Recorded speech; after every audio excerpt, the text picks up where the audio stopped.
G here. Welcome back to my channel. Appreciate you for tuning in. We have another good episode of Marriage Bootcamp Hip Hop Edition. This was a really good episode, y'all. Really good. Not because it included, big explosive drama, but because it included very good introspective drama, which is what you come to Marriage Bootcamp for. To take a hard look at yourself, as to how you can improve yourself to improve, the relationship that you came here to fix. But Treasure said, this ain't what the fuck I signed up for. Treasure was not here. She said, oh, what? I got to do this work? Man, she pulled a whole Viola Davis meme, got that bag, and she said, nope, I'm out of here. So yeah, this definitely was a really good episode. And then, watching Tuff and Moani address the real issue between them two, that really was necessary. But is Monie going to allow herself to let Tuff go? Because now that you got this accountability, what it really should be is closure. Because you don't need to be with this man. Because he has that shit to work on. Even though he now recognizes what he's done, is he going to be able to change the behavior? And what do you get out of being with Tuff besides not being alone? So let's go ahead and get to the episode, you guys. It was really good. Make sure to follow my Instagram and Twitter. And speak of, my Instagram is tripping. I don't know if anybody else is out there going on. Clearly, it's not like an Instagram outage. But there's like a couple of pages which include mine. People are talking about how you can't refresh. And I don't know if I've been hacked or what. But I literally had to create a backup page. So go to my community page and go follow the backup page. I don't know what happened. I really don't. But yeah, I really don't know what happened, so I had to make a new one. But make sure you subscribe if you're new to my channel. I appreciate you for tuning in. Y'all really love my Marriage Bootcamp reviews. They're kind of, my other one hit just past 1K. So I definitely appreciate the love and support, you guys. Make sure we are trying to grow this channel, so make sure you hit that subscribe button, y'all. So, Marriage Bootcamp, let's go ahead and get into it. We open up, of course, it's a brand new day, new morning. And everybody comes downstairs and, of course, are doing the talking, the usual breakfast nooks, stuff. And the couple up for discussion today is actually Monie and Tuff. We usually talk about, Nori or Amber and Brock, but we're talking about Tuff and Monie today. And, Monie, they're really asking her, what are you going to do? Is your decision to come here and, are you going to, what is your intent? Are you coming here to fix it, or are you coming here to figure out, basically have closure and the reasons why you should walk away? And so for her, she's like, I'm really still struggling with, being able to let go of the pain. And they're like, are you going to be able to let go? Because that was years ago. And for Tuff, he's like, man, that's so long ago. I don't know what you want me to do. I've apologized. And so then here goes Nori with the, he was 25. He was young, that was so long ago. Of course he was going to do some shit like that. And Monie was like, what? And I was kind of like, here you go with the dumbass excuses. And then Miri, low-key, kind of co-signed it with the, he was 25. If there's ever a time to mess up, it'd be then. No, 25 or not, he decided to be in a monogamous relationship. So that means do monogamous shit. You don't go out there and, stick your penis everywhere out there in the world, Stevie J style. So she's looking at him like, no, he cheated on me. And then not only that, not only has he cheated on her multiple times, but he cheated on her while she was pregnant. To me, that is the ultimate form of disrespect. Cheating on a woman while she's pregnant and cheating on a woman and bringing that bitch back to our house. Look, bring it back to the crib and in our bed, it's a problem. I'm going to jail. Madea style. I'm fixed to go to jail. So now it's really time to address, okay, you've cheated on me and you're not understanding the type of pain that caused me. And so, Tuff is sitting down and he's like, look, I know I cheated on you, but, it wasn't, to really just concern you. It didn't concern you. And she's like, what? But he really was wording it wrong, as in the reason I cheated was because of me, my issues, what I was going through and how I was raised.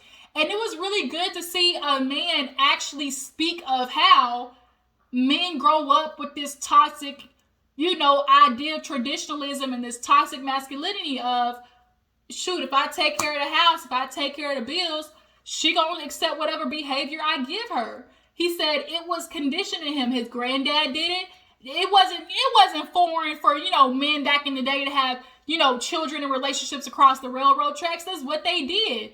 And women back then couldn't work. So that's why they did it, because they couldn't work. But now women can work and, can have their own.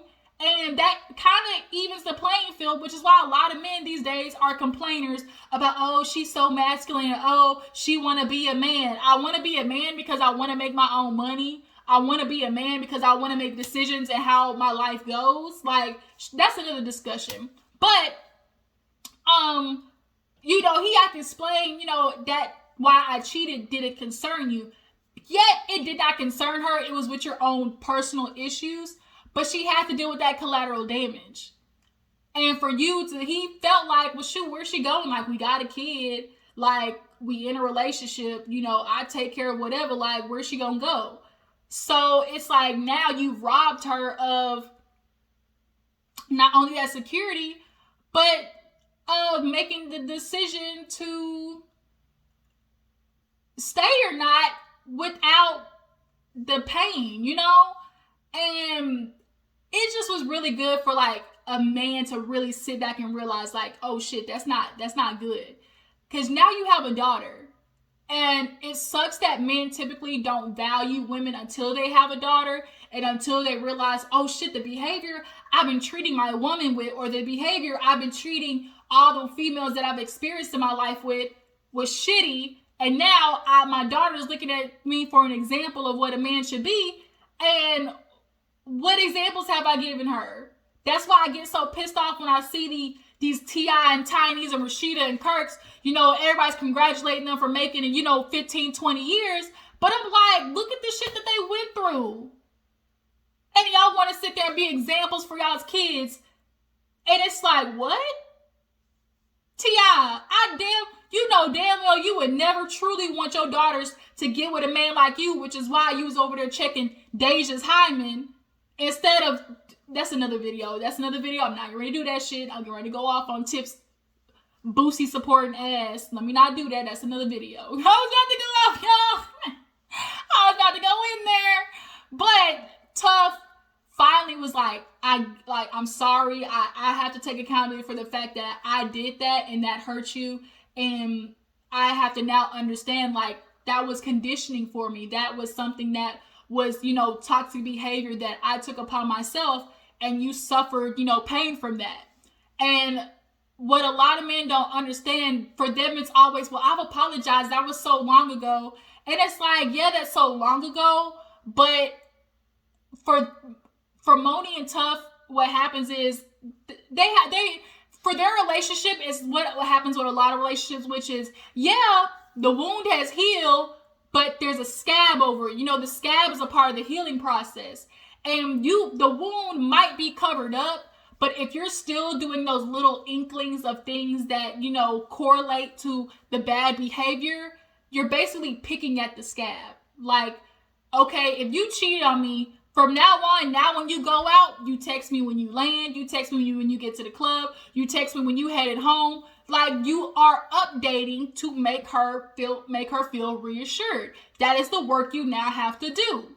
But if you cheated on her and you go out and you said you're going to be at home at 1, but you came home at 4, even though you didn't do nothing, you are tap dancing on that scab. You're, picking at the scab, even though there's no wound, like you're not revealing the wound, but now it's reminding her, because she feels that pain, it's reminding her that the wound is there. Granted, even though, we're supposed to already be healed because, oh shit, that was 10 years ago. So y'all get what I'm trying to say? Like, Tuff is constantly doing things that, remind Monie of that wound. And also, Monie has really, like she said, I haven't let go because there wasn't any accountability. Now that she's got this accountability, it's like, Monie, what you gonna do now? Because honestly, if you ask me, that accountability honestly means shit. Because you're now still in the same routine of y'all's relationship, and you still, like you said later in the episode, honestly haven't let it go. So what is the accountability like? What is it there for if it's neither going to be closure for you or a reason to, positively move forward? But at least she got it. She went upstairs and was like, you know what, hallelujah. She's screaming in her room, thank you, you know, ooh, accountability. I'm like, bitch, honestly, you didn't like achieve nothing. But, you know, the judges obviously are looking, the experts are looking and, you know, saying, you know, it's good for couples to kind of talk to each other, because what problem is in another relationship will kind of make you look at your relationship. And because they understand, you know, they can offer that type of support. So now we move on to Treasure and Molly, and Brock is kind of sitting there looking at Treasure. He's like, girl, like, you okay? And she like, you know, I'm just, I don't know how I'm feeling right now, because, you know, I just really honestly don't know why I'm here. Like, you know, I don't even know what I came here for.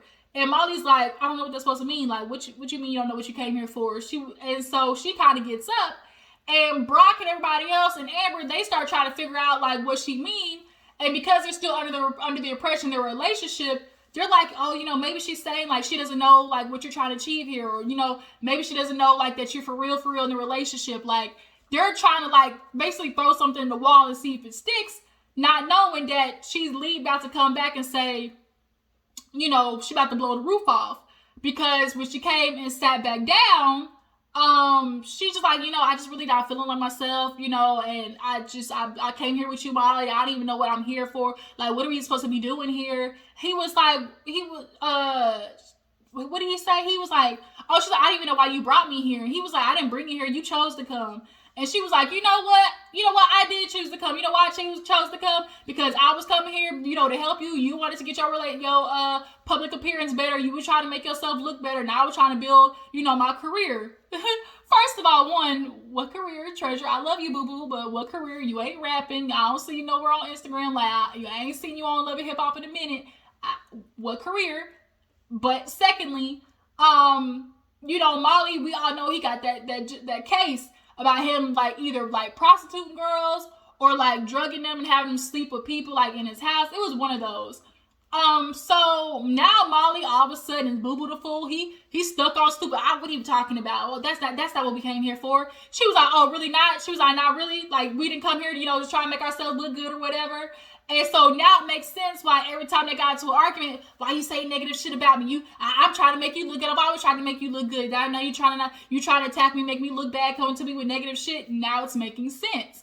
Because here she is. She's like, Molly, I don't even want to be here with you. You know, she's like, I just can't right now. It's just really messing with me. And like my spirit is just not good. You know, and so he was like, man, you know, we don't even need to talk about this. We don't even really need to talk about this because I ain't do nothing to you. She was like, oh, really? She was like, you know, we didn't even really know each other. You know, we got here during quarantine. You know, I didn't have sex with him. I even had to take a Molly to do it. So everybody's like, not Molly with the Molly, because the difference, there's Molly and then there's Molly. There's Molly, this bald-headed nigga, and then there's Molly, the drugs that he was making her take, which is very clear. Molly likes the control in the situation. If she's under the influence, her not being in her right mind, I, you know, now am under control of everything. But he's over there denying it. What do you mean? What are you talking about? I didn't make you take it. You decided to take it on your own. We didn't take no drugs, but I mean, we took it. Like, you decided to do it on your own. So she gets up and she's like, I ain't even got to worry about it. She's like, I know what I'm doing. You ain't even got to answer to me. You got to answer to a real judge. He's like, man, I already got that taken care of. She's like, oh, really? Yeah, because you pay people to lie for you. You pay people to be manipulative. And so she basically, after dropping her dick on the table doing this, like, she just whoop. She basically was like, you know, since a mic drop, yeah, so she gets up and leaves, and Molly's basically at the table stuck on stupid, everybody looking at him, and Nori did ask a good question. You know, I don't get it, like, if y'all just now met, how is he making her so angry? So she hears that and comes back, and she was like, oh, you know, with Molly, like, I just really have to look at myself, and he just brings out these insecurities in me. He's like, what do you mean? If I just met you, how am I bringing, you got deep-seated issues, like, that's not my problem, like, I didn't bring no insecurities out of you. How did I do that? You know, let me know. And so, what really Treasure was trying to say is, he triggered her. And she probably in the past dated men like Molly. So for her to be here with him, it's bringing up all of those things that she dealt with in the past. And to be here, it's one thing to make a decision to be here with somebody to come get the bag or whatever. But it's another thing to have to tolerate all the shit that she was going through with Molly. Because it's like, first of all, bro, we both came here and decided to do, but we both came here to try to do something for our careers. But why are you treating me like ass, in the process of it? And so for Treasure, she, had to look at herself and be like, dang, I'm accepting this behavior because of her insecurities. Her insecurities allowed her to deal with the shit that Molly was doing. And it triggered her and reminded her of her previous relationships, I'm pretty sure. And that made her realize, like, damn, it's good because she came here to a therapeutic setting. And also being in this therapeutic setting allowed her, to realize there was some stuff under the surface, independent of coming here, with Molly, doing this work allowed her to see some shit in herself, which made her strong enough to stand up to Molly. So she gets up and rolls out, and everybody looking at Molly like, bro, you for real? Oh, let's stop talking about me. Let's get on somebody else. And Brock's like, bro, if you're going to be here for the next 4 days, nigga, we talking about it. So Dr.Ish goes to Treasure. He talks to her, and he's like, I heard everything that's going on, and she just kind of like, I just can't do it. Like, this man is evil. I don't want to be around him. Like, I just don't feel good. And she was like, I can't do it no more. She's like, I'm not going to lie. I came here for the check. She was so real with you. And bitch, I'm broke. It's COVID. It's hard out here in these streets. It's hard out here for a pimp. And I look, Treasure, bitch, you ain't said nothing but a word. The struggle out here trying to get these bills paid with the COVID struggle. Hell, everybody here was trying to commit that PPP fraud. Everybody getting busted though. Y'all see Baby Blue get ready to go to jail. But nonetheless, Dr.Ish did also see something in Treasure. He's like, you're not okay. Like, and what happened? She's like, we met, during quarantine, and we only had sex one time, but in order for us to have sex, I had to take a Molly. He was like, oh, for real? And he was like, you took it? He was like, did you feel like you had to take it? She was like, yeah, I did. And Molly's one of those dudes who is coercion. That's the word I'm trying to say, coercion. And a lot of people really aren't open enough to the fact that coercion really is a form of sexual assault, abuse, or, the hard R. That part is included because if you make somebody feel like this is the only decision they have to make, that's coercion, right? And a lot of people like to put, well, if she knew something was up, she could have left. And that's always the decision that women have to make of, if I'm letting this man down or if I'm doing something that strikes his ego, it could turn into a more dangerous situation, which is what we see all the time on the streets. A man get turned down for not getting a number and he shoots her, And so one thing I think that also kept, Treasure in taking the Molly was appeasing a man, because she has a very soft spot for trying to please him, to please a man. And two, she might have been, low-key, like Dr.Ish was like, did a party you feel like, maybe it could have turned into something? She was like, yeah, I'm not gonna lie, I did. And that's another thing too. Like, she's accepting this behavior from him, thinking low-key, oh, maybe it'll turn into something, maybe he'll change or whatever. And Dr.Ish had to be like, no, girl, when they show you who you are, believe them. And with Molly got issues, like issues real bad. And I'm just really proud to see Treasure like stand up for herself. And you can just really tell, like I said in my previous reviews, like she's a girl who was unprotected growing up. You can tell that, she had very abusive relationships mentally and physically. I think on Love and Hip Hop, she did admit to being in an abusive relationship. And she just, I think, even though this wasn't a real relationship, I think this honestly did wonders for Treasure having Monie there. Because when Monie gave her that good old lady under the tree advice, like, girl, don't you ever shrink yourself for no man. I think being here with all these other women showing her support allowed her to realize, like, damn, okay, I got some work on myself that I need to do. And in the process of reaching her higher self, she realized being here with Molly and accepting his bullshit is not the way to go, because it's now stopping her healing process of her previous traumas. So she's like, I just want to go home. She low-key started crying and talking about her mom, and I was just like, damn, like it hurt my heart. So she goes and, they want to separate her and Molly. So Molly goes upstairs and Dr.Ish goes to talk to Molly. So as Dr. Ish is upstairs, You know, all the other couples like, y'all believe Treasure, and Amber's like, well, how did he, deflect and put it on her? I was like, bitch, what the fuck? Did you not just hear the conversation that happens? In the kitchen table, like something about that bothered me with Amber. But like Brock said, he's a master manipulator, and everything is she did this, she made me do this, or she acted this way. Not one time ever in marriage boot camp did Molly ever be like, because at the table, I think at one point too, I don't know if I said this, when Treasure said something, Molly was like, see, how y'all gonna let her say all that stuff about me? I'm there for you, I'm there for you, I'm there for you. And if y'all really my friend, y'all wouldn't allow her to say that stuff. Stick up for me. If y'all know that she wrong, unless I'm wrong, then tell me. If I'm wrong, let me know. But don't, tell me I'm wrong because she a victim. And it's like, you literally are proving the point. Don't tell me wrong because she's a victim. Ain't nobody saying she's a victim, but if you're treating her a certain way, she's a victim of your behavior. Yes, absolutely.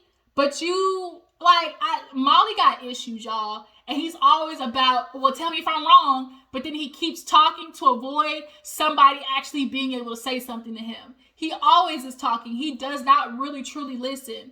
He always overtalks the other person because he truly does not want to hear his issues. So Dr. Ish goes up there, and then Judge Toller goes to talk to Treasure. She's asking her, like, do you want to call the police? And the fact that Treasure's like, I just want to go home and think on it, a part of her, I think, just, like, a lot of women don't want to come forward in the aspect or be responsible for a dude, doing the shit. And plus, she also, Treasure, willingly did take that Molly, so I think a part of her feels like, well, nobody's gonna, like, feel like he did something wrong because I, decided to take it.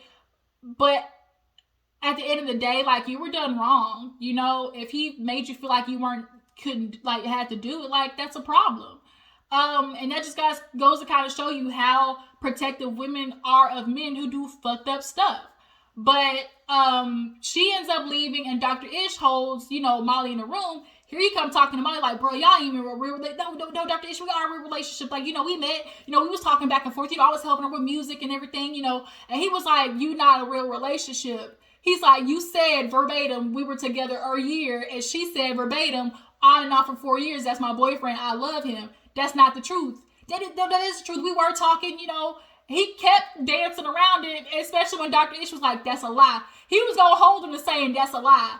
He was like, man, he was like, but y'all really weren't together before this. He was like, no, we were. Like, we were vibing, we was talking. He's like, bruh, you 43. We ain't in high school. This ain't no, we just talking. He was like, so he's like, oh, we met during quarantine. We was together. He was like, so then that's a lie. No, it ain't the lie. That's not what I said, though. He was like, so that's a lie. It's like, Molly was not trying to say, yeah, I lied. He was every other way. That wasn't the truth. Yeah, that wasn't the truth. So that's a lie. What I said wasn't right. And it's like, bruh, Molly is the worst kind. So then Dr. Ish was like, you sit over here lying. Y'all really not in a relationship. Like, and then he's like, oh, but that stuff though she said about, the drugs and everything, that's not true. You can even check my stuff. Ain't nothing with me. That's all a lie. And so he was like, how am I supposed to believe that? And then he kind of pulled something that was real kind of like real passive aggressive. You're a doctor, you can do the math. You really believe all the shit that she's saying? And that's the mind tricks about it all. Like, men will do that. When you start getting on that ass, they really try to turn it on you, make you feel stupid. Like, oh, you really gonna think that way? Like, oh, really? That's how you feel? So he did that with Dr. Ish. You a doctor. You can do the math, right? Do you really believe all the shit that he said? Dr. Ish absolutely believed it, but he can't sit there and tell Molly that. So he's like, I don't know what to believe. Y'all both lying. And so he's like, I really want to do the work. We came here. I really learned a lot. I've been helping people. Like, I really want to be here. So it's kind of like, you sorry. So now Dr. Ish is like, you stay here and we're going to get you in the game room. Don't leave. So then he starts pulling the, oh, I really appreciate you, Dr. Ish. He's like, but for real, I really appreciate you. And Dr. Ish is like, I'm disappointed. I'm disappointed in myself. He's like, but I'm disappointed in you. I'm disappointed in myself. No, for real, I'm really disappointed in myself. It's like, shut up, for one. You don't listen. And two, You not playing nobody, Molly. You not playing nobody. Dr. Ish was on his ass, bruh. No, you lied. You weren't in a relationship. And you being here, like, it's not for real. So he goes down in the game room. Dr. Ish basically tells the couples, you know, the vibe has been messed up because of what happened. Like, you know, we'll come back tomorrow morning. So Treasure leaves. They got Molly on lockdown, and everybody comes out for the experiment with the puppets, right? So it is sex week, of course. And so the puppets mean they got to go up there and, you know, act it out. So we see first Amber and Brock, and they basically express that Brock is always the one initiating. And Amber, either one, is just giving in because she wants to have sex, or two, she gives in because of him. She loves him. But the truth is, she truly mentally can't have sex with him because of the fact that he's had sex with men. And she's always constantly thinking about her family and her friends, talking about, well, you know, he always gonna want to get back with a nigga. Like, you know, he's always gonna want a man. And Amber, you gotta let him go because you're never gonna get over it. You're never gonna get over the fact that he liked men. And first of all, I'm not saying that Brock can't be bi, but I think Brock is bi by choice of not recognizing he still has a little bit of self-hatred for himself.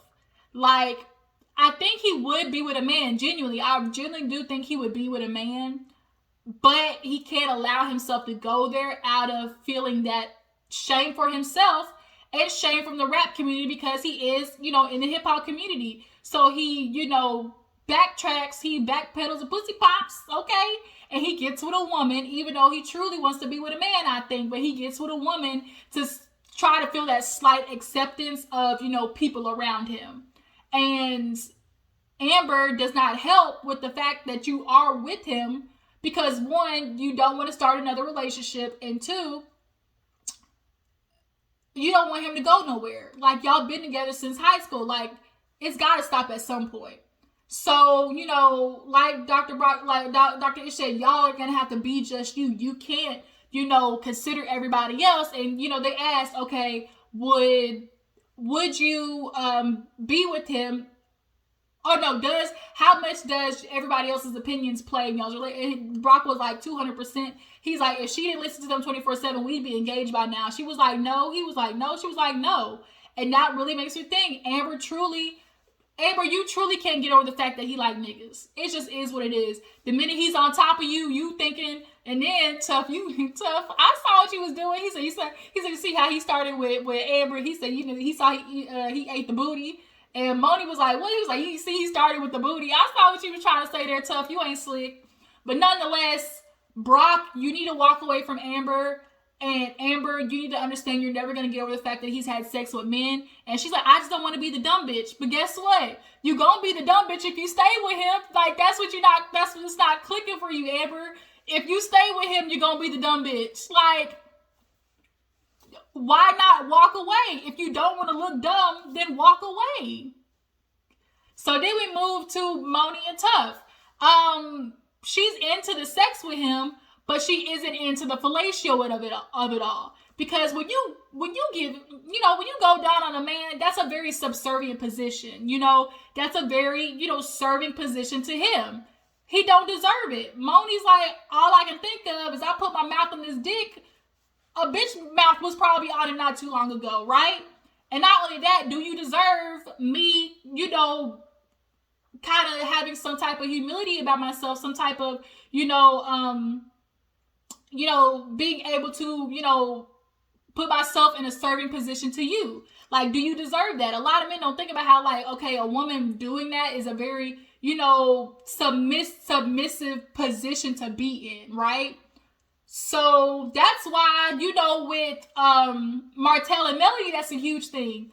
He blew up his relationship for some head. He really, truly, honestly did. Melody wasn't just going to go down on Martell because, one, she didn't respect him, and two, that's a very submissive position, and he did not deserve it, right? So now you went out there and got her for some other bitch. That's something else. But y'all get what I'm trying to say. So what Dr. Ish said, like, if you can't do that, then you got to let him go. Monie knows she needs to let him go, but Monie doesn't want to be alone.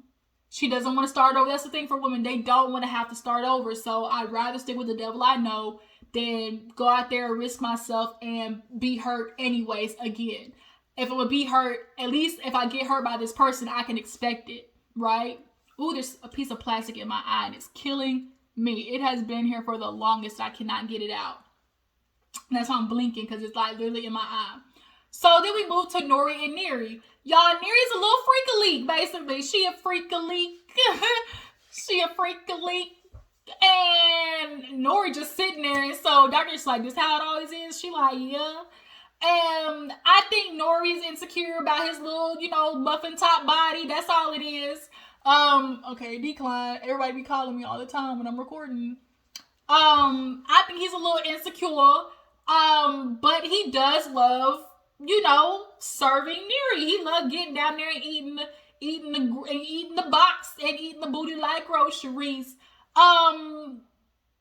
So when asked what she wants more, she's like, I want more freakiness. And so, Dr.Ish also told her something like Judge Toller said, it's not, she's like, I feel pleased, in the bedroom. I feel like that's a lie. I feel like she ain't really telling the truth. Nori ain't hitting that shit right. I'm sorry. He don't look like he just be, you know what I'm trying to say? He don't look like, as they say, he ain't hitting that right. Like, I'm sorry, he ain't. He might be able to eat the box good though, because he know he can't hit it right. That's all I'm trying to say. He ain't getting real deep up in that spot, is what I'm trying to say. But, she loves him. And she was like, I need, satisfaction in other places, which is help around the house, nigga. Like, for a woman, you help around the house, she'll cook butt ass naked for you, truth be told. Ooh, this piece of plastic in my eye is killing me. Let me hurry and get done with this video. So yeah, for her, hold on, y'all. Freak.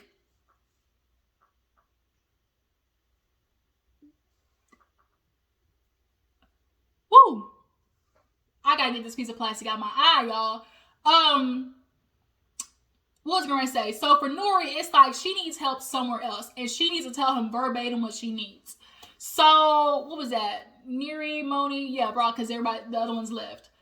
So Judge Toller comes out and gives her feel of the day, and she tells Amber and Brock, look, if it's gonna be you two, it needs to be you two. You cannot care about everybody else's opinions. Social media first of all, Amber, bitch, what the fuck are you wearing these days? These Fashion Nova outfits, these Shein outfits got to go because you look hella ratchet. And Amber actually has some nice skin, but she done so much to her face that it basically makes the shit obsolete. But yeah, if it's gonna be you two, it's gotta be just you two. So then for Monie and Tuff, she told him, look, now that you two have figured this out of, that issue of accountability, now you need to make the decision of which way you're gonna go, right? Because is this accountability gonna be closure for you, or is it going to be a stepping stone to progress to the future? It should be closure for Monie to walk away, but I don't think she's strong enough to walk away. And then last but not least, Miri and Nori, she's like, look, y'all been together, 14 years, I get it, trying to keep the spice alive and everything. Miri, if you need something from him, you need to write the shit down. Like, you see this? You, look, get you a nice little journal and write the shit down, okay? I'm gonna need you to put everything on pen to paper and tell that nigga exactly what you need, and look, come back. And she's like, look, he gonna mess up, but if he trying, allow him to keep trying. So that's kind of where the episode ended right there. Dr.Ish goes up to Molly up top of the stairs. Now they gotta dress him because he's been on ice the whole day. And so he sits with, Molly, and Molly's trying to pull all types of mind games. I've really been here, I've really learned a lot, even though I didn't come in a relationship. Because you admitted, first of all, how did I do all this shit and I just met her in quarantine? And Dr.Ish was like, what did you do? And he's like, I ain't did nothing. So now it's like, okay, you're not in a real relationship, bro. You can't be here. He was like, but I really learned a lot here. I've helped, and it's always about, I've helped a lot of people. I've helped, them. I've helped that, and then I really low key kind of came here because I knew I need to do a lot of soul searching. I do think while Molly was here, he did, have some introspective moments. but allowing yourself to really, you know, do the work is why Dr.Ish, I think Dr.Ish sees that he's in a lot of pain. And I think that's why Dr.Ish was like, look, as far as the house, this is for couples. But the episode ended on, but what if, you know, we do something private with you? Because Molly needs help. And he's like, the first thing we're going to work on is vulnerability, because he has never had a moment where it's like, see me, and let that be it. Especially in the world that he's in, there's no vulnerability in the hip hop game. So we'll see what happens. This review went a little bit longer than I expected, but it was a lot to break down in this episode. Y'all tell me how you feel. Do you guys think Monie will actually walk away from Tuff? She needs to, or do you guys think she actually needs to stay? Do you feel like Amber will ever be able to get over Brock? Or do you feel like they'll move forward and just kind of stick it out with each other?